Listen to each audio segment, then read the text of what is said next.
Hey there. So, welcome back to Sales to the Force. I am making this video about AI, the new artificial intelligence that now everybody has access to. And I'm going to demonstrate how you can use this amazing technology to help yourself with Salesforce. So, with that being said, let's just dive right in. All right, so a brief intro.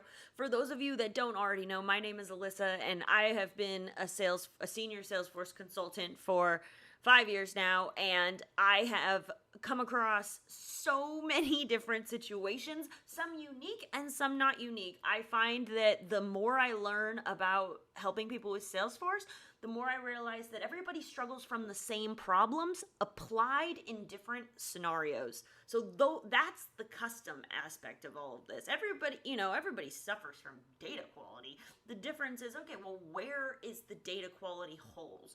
For one company, it could be way over here in like the marketing sales side, and in another company, it could be over in the service delivery area. So if I can teach you how to think about what these holes are and how those holes come to be, then I can empower you to find those holes and then still, get some help from me or somebody else in the industry to really help you fix the problem. Because just because there's two sides to a problem, first is identifying what that problem even is, and then the second piece is fixing it. Because unless you've identified the correct problem, you're going to be solving the wrong one, right? Like if your problem is data quality and you think that it has something to do with your page layouts, then you may fix one aspect of the problem, but since you've identified it not correctly, then you're not going to be solving for the right problem. And that is how we get into this video topic, which ChatGPT, it's called OpenAI, it's on openai.com, it's artificial intelligence, and I want to do a quick demonstration about how this can help you solve some of your Salesforce problems. Because one of the things we all struggle with, and that is including consultants and people who need to be consulted, so Salesforce owners and Salesforce users and Salesforce developers, is when you are trying to solve a problem, you go to Google and you go, what the flip am I supposed to, how do I do this? And from a Salesforce developing side, what you're really doing is you're coming up with all the potential answers to be able to figure out which is the best answer for this particular scenario. So this is how artificial intelligence is going to change that game, because instead of putting that search into Google, you're going to put it into this artificial intelligence where it's going to give you an answer. So let's think of a question that everybody asks. Maybe let's go, how to assess Salesforce data quality. And we're going to see what the artificial intelligence interwebs think that we should do, and we're going to assess it together, because I haven't actually asked that question. I've asked a ton of questions. I had it write me a song. It outlined the chapters of a book. Like the artificial intelligence, it made me a grocery list based on what I was trying to do in terms of my diet. Artificial intelligence is actually really awesome, but let's ask it a question about Salesforce that I haven't gotten the answer to yet, but I will say definitively that I have played around with this fun game. Let's say it's a tool, but it's really fun. And I can say that it has definitely helped in areas that I didn't even think were possible. So I know it can help with Salesforce, but let's just ask it a question about how to audit data quality and see what happens.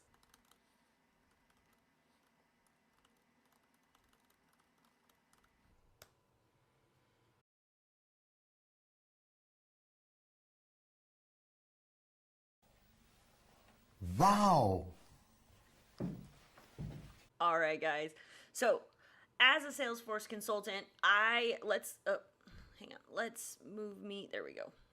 Okay, as a Salesforce consultant, I have not asked this question of OpenAI yet, but let's go through the pieces of advice that this artificial intelligence just gave us, just simply about data quality, which I can guarantee every single Salesforce org suffers from data quality issues in one way or another. There are many ways, and that's actually what I really like about this answer, just on the forefront, is it's coming at it from a couple different angles, because there's different reasons why your data could be messy. So with that being said, let's look at some of the advice that this artificial intelligence just spit out at us from a simple question. And I bet you if we changed the question a little bit, it would also kind of change the answer a bit. But let's just look. So number one, use Salesforce built-in data quality tools, such as the duplicate management tool and the data.com clean tool. Now, there's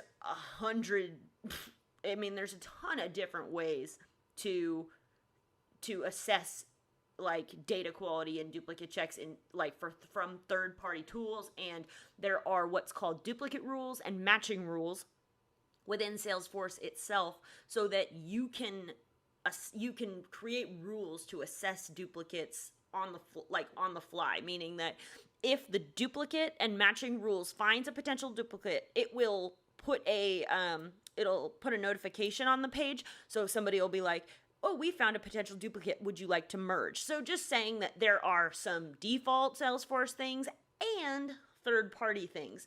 So first of all, that's a very good first, just bare bones, because like, for instance, for what's a simple one with contacts, if you do last name plus email, like you want that combo to be unique all the time. And if it's not unique, meaning that there are two records that have the same last name and the same email, the probability that those should be merged is 100%.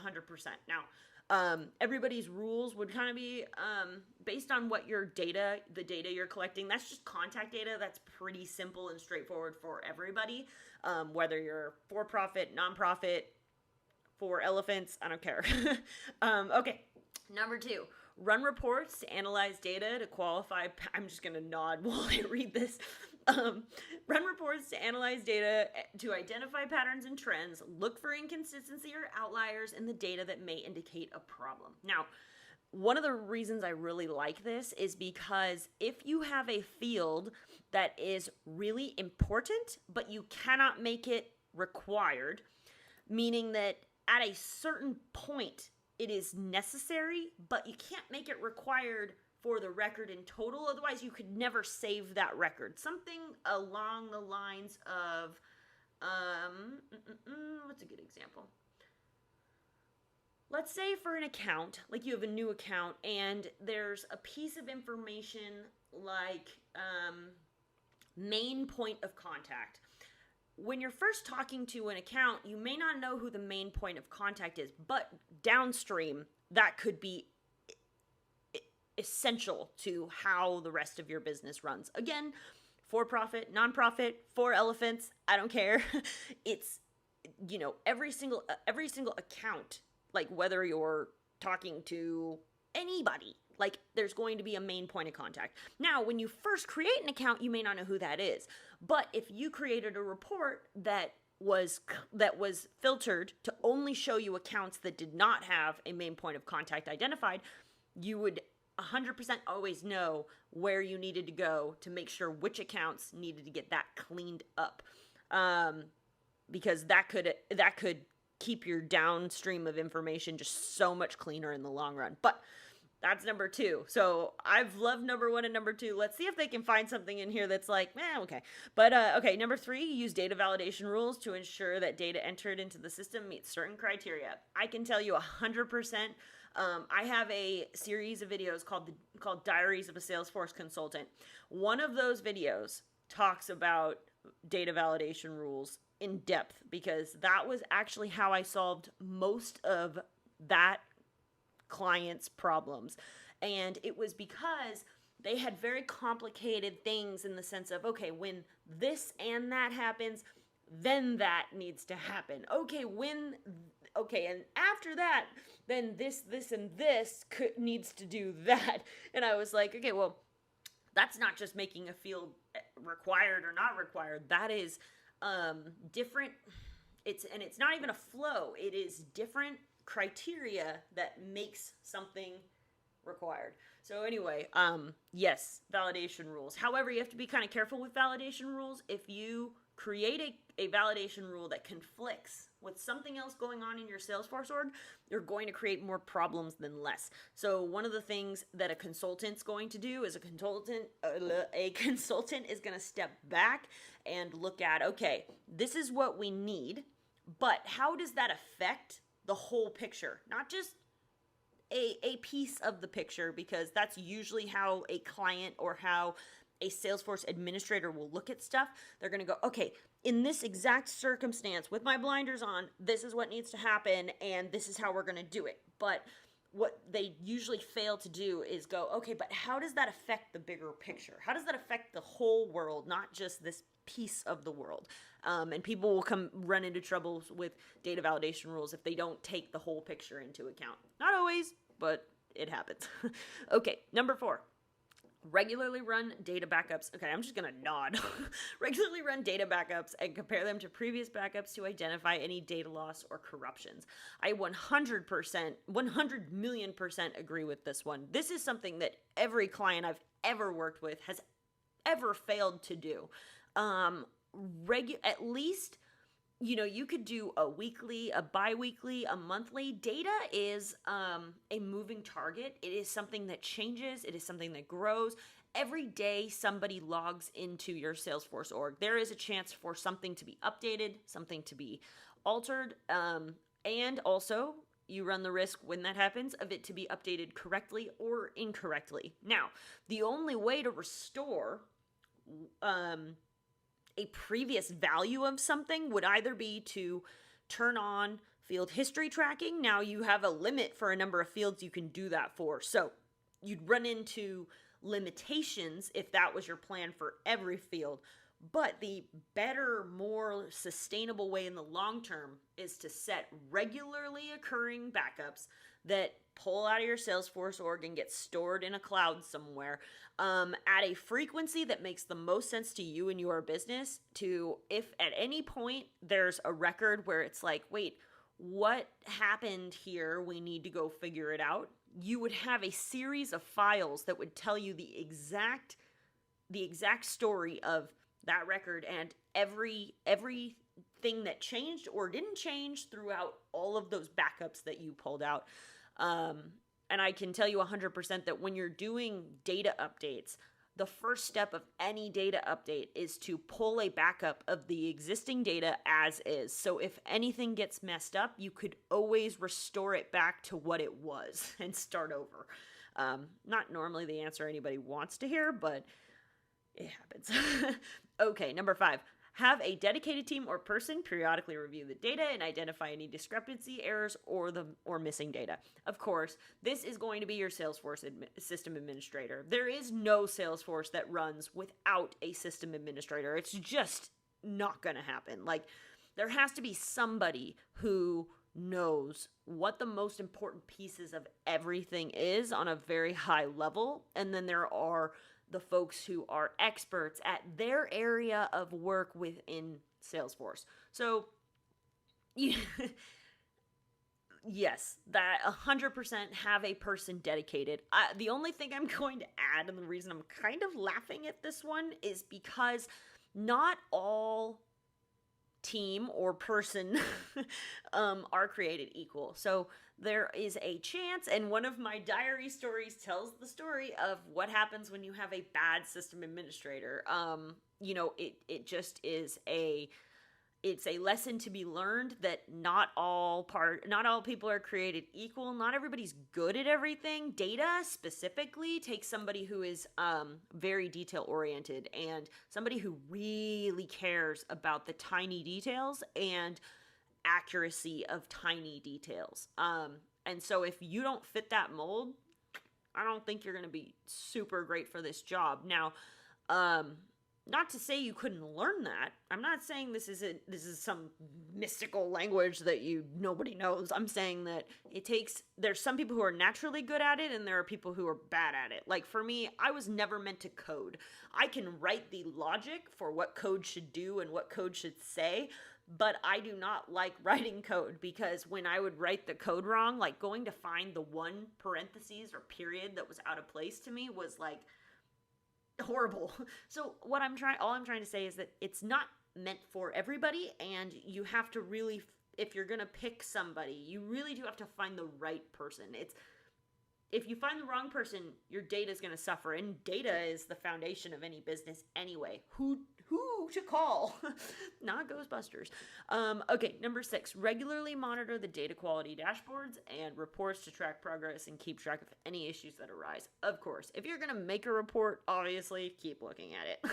I think that one's pretty straightforward. So, you can create reports yourself, or there are also, in my DIY Salesforce auditing mini course, I walk you through how to find a free app on the App Exchange to download a set of reports and dashboards that are pre-built for you. All right, number 7, plug here. Wait till the end of the video. I'll tell you exactly how to get access to that. Number 7, use data quality third-party tools and services for advanced data profiling, data validation, and data monitoring. Of course, that one I kind of said in the first one is there's a bunch of third-party tools that you can download.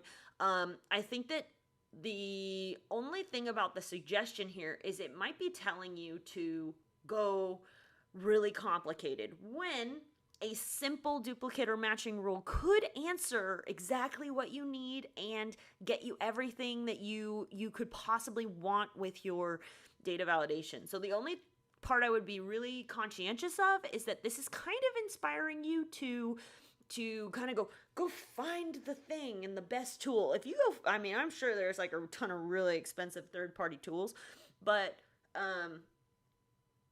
the power or the data quality is not necessarily in the tool you use. It's in the brain behind the auditing of it. Does that make sense? That was a lot of what I dug into on number 5.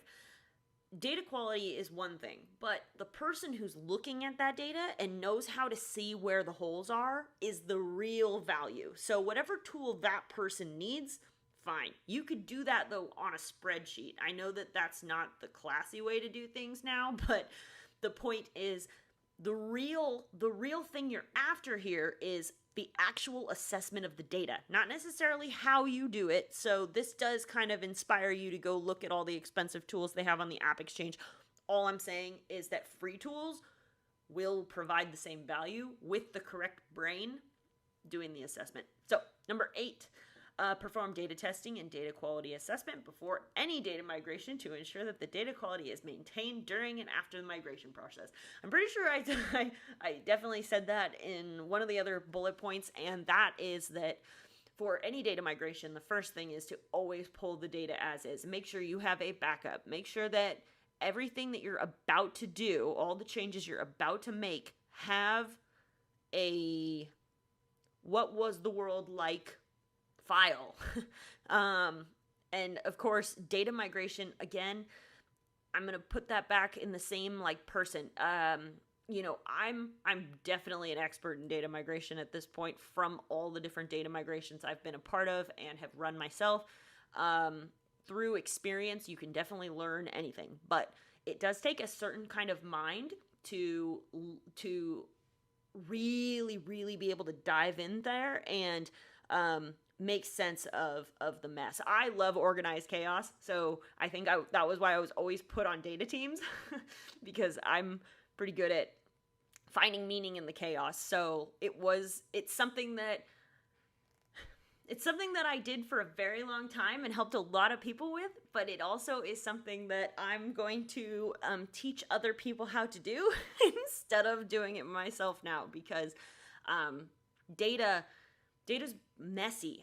That was one of the things I said, was that in every single Salesforce org, data is going to be a problem. Like, this list for every single person watching this video is going to be extremely helpful and valuable no matter which bullet point you start with. This would help anybody at least see some aspects of what's going on with their data. But, any sort of overall data quality assessment, big picture kind of, let's figure out what's really wrong here. Definitely is a certain type of human. And But overall, the whole point of this video was to introduce you to ChatGPT, and through this example, I'm just walking you through how this tool, this artificial intelligence tool, can help you with answering your Salesforce questions. You can have any number of Salesforce questions. I encourage you to come and create a free account. Ask it as many questions as you want. I have asked it actually a ton of questions about Salesforce. I just wanted to do a double blind test where I asked it something I hadn't asked it before and see what it said. But this is also why I was doing that, because I wanted to assess the actual quality of the information being spit out, because artificial intelligence, if it's not intelligent, it's not helpful. So I will link to the openai.com website so that you can try it for yourself. All you need is a Google account to sign up. Of course, this is the new awesome thing, so don't be surprised if at some point it's like, we're experiencing a little high of volume. But, I have found immense value from typing in any number of questions. I was typing them in about Salesforce, myself, my horses. I asked it so many questions. It made me a horse. I asked it for a horse schedule for the level, so for the high level of competition my horse competes in. I asked it for a weekly program for how to get a horse ready for the level that he's at, because I was like, oh, I wonder what it's gonna say. I'm asking it a question I kind of already know the answer to, and I kid you not, it gave me a Monday through Friday exact plan with breakdowns of warming up and cooling down. I was just like, so anyway, I hope you found this valuable, and have fun. This was as much fun as it is to make this video and teach you guys about this, I had so much fun playing with this tool. So I hope you guys get value out of this, and I'll see you on the next one.